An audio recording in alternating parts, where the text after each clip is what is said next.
अकेले आइए राजा जी पेपसी हो बाजार।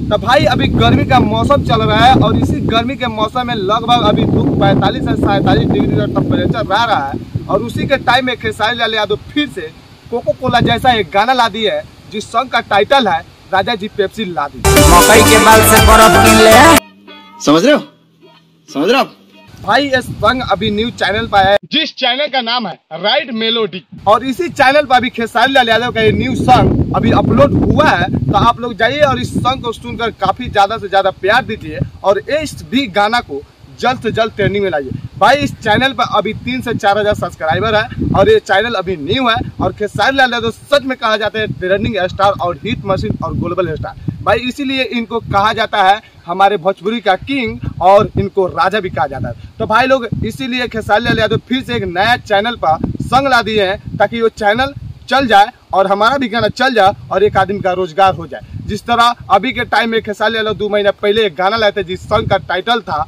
निमो खरबूजा भइल 2। भाई वो भी सॉन्ग आज 200 मिलियन प्लस पार भी हो गया है और उस चैनल पर लगभग 1 मिलियन से ऊपर सब्सक्राइबर हो गया है और खेसारी लाल यादव उसी तरह इस चैनल को भी ग्रो करना चाहते हैं और इस चैनल पर भी 1 मिलियन सब्सक्राइबर देखना चाहते हैं। तो आप लोग भी जाइए और इस सॉन्ग को सुनिए और सुनकर काफी ज्यादा आनंद लीजिए ताकि गर्मी का मौसम है और बहुत ही ज्यादा अच्छा ये गाना है जिसमें कोको कोला जैसा आपको रिलेट मिलेगा। आपको महसूस होगा कि जैसा ये गाना कोको कोला 2022 में हल्का मचा कर रख दिया था उसी के तरह ये भी गाना अभी खेसारी लाल यादव ला दिया है। तो जाइए आप लोग सुनिए और ढेर सारा प्यार दीजिए। तब तक के लिए जय भोजपुरी, जय समाज और जय ट्रेंडिंग स्टार खेसारी लाल यादव।